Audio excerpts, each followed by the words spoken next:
Mr Speaker, kia ora koutou. Mr Speaker, we in the Greens share with everyone else in the House and indeed most of the general public the wish for next year's Rugby World Cup to be a successful event to fulfil its potential. It has considerable economic potential value. It has resonance in our communities and our culture, and we do hope that the event goes ahead and is successful. At the first reading of this bill, we opposed the legislation on the basis that it went many steps too far in terms of overturning processes, well-tried and proven processes for achieving the outcomes that we're seeking. And we saw no point, no real justification for the level of powers and changes that were made in the original drafting of the bill. It has, after all, the granting of the right to host the Cup was given in 2006, 2005, a 6-year window of opportunity to get it right.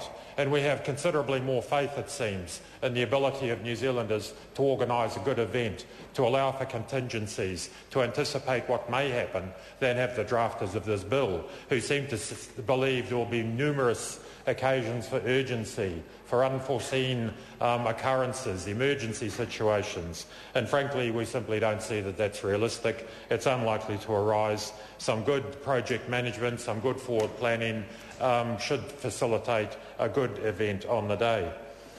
This bill is undoubtedly a better bill for having been through the Select Committee process. It contains more clarity, and particularly around matters relating to health and safety. And I'm quite sure there was nobody on the Select Committee or indeed in the House who was willing to accommodate any compromises in terms of health and safety of New Zealanders, of our visitors, of anyone else. There were some issues around the provision of housing, for example, construction of temporary structures and venues and the like. The Fire Service made a particularly good submission to the committee, which was taken on board, and I'm confident, I'm quite relaxed that to the most reasonable, to the extent that it's possible to accommodate, to ensure people's health and safety, that all the steps have been put in place to make that work. I think the bill as it's currently drafted still leaves room for some disappointment, staying with the issue of short-term accommodation.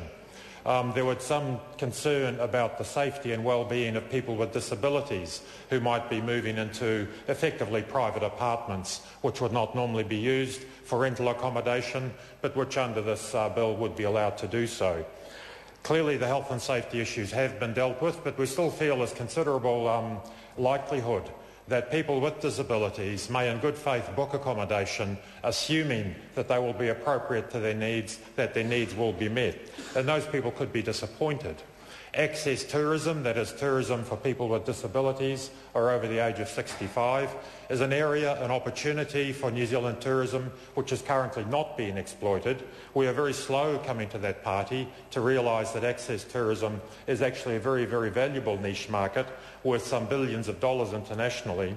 And if people with disabilities are caught out by the very weak provision in this bill that suggests that councils and property owners should encourage or should be encouraged rather to make clear that their particular accommodation is not appropriate for people with disabilities, then we will do ourselves a disservice in the longer term.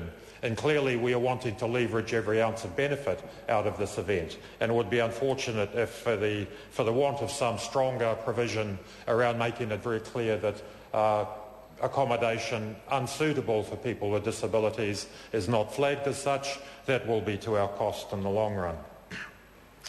This bill has some very strange things to say about adverse effects, and the suggestion that in the situations where there are likely to be adverse effects from particular activities, that the authority, when making its decisions, must disregard adverse effect of an activity or a facility that relates solely to the site or location of the facility. And now I struggle with the logic of that, to suggest that an adverse effect is more than minor, is okay if it is only impacting on the site of the activity, that somehow the adverse effect must flow over into some other site or place or activity before the authority may have regard to it. And that simply makes no sense to me. The logic of that escapes me completely.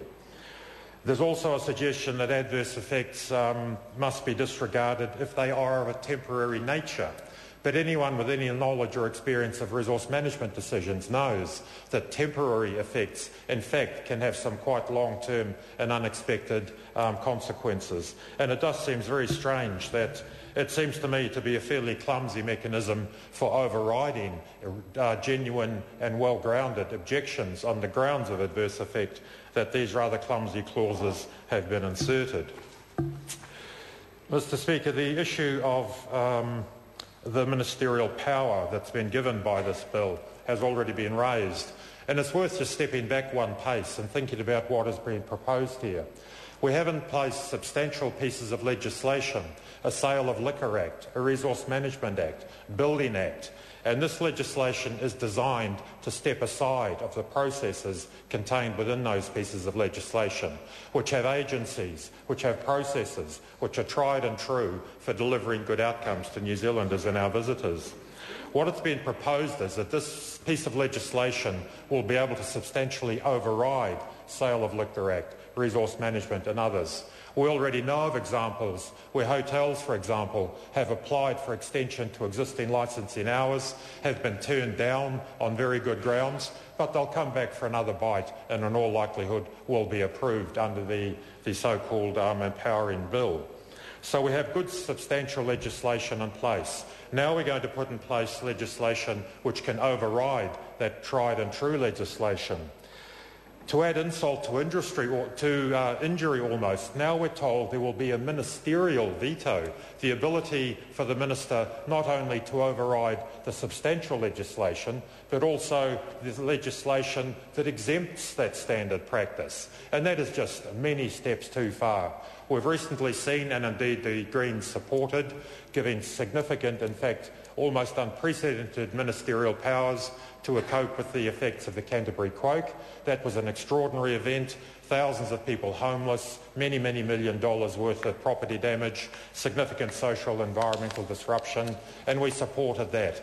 To give equivalent powers of override, the ability to override not one, not two, but numerous pieces of legislation, all of the protections, the public processes involved and engaged in them, to the fiat of the minister effectively, is simply unacceptable and ought not to be countenanced by this House. And we will continue to oppose this legislation.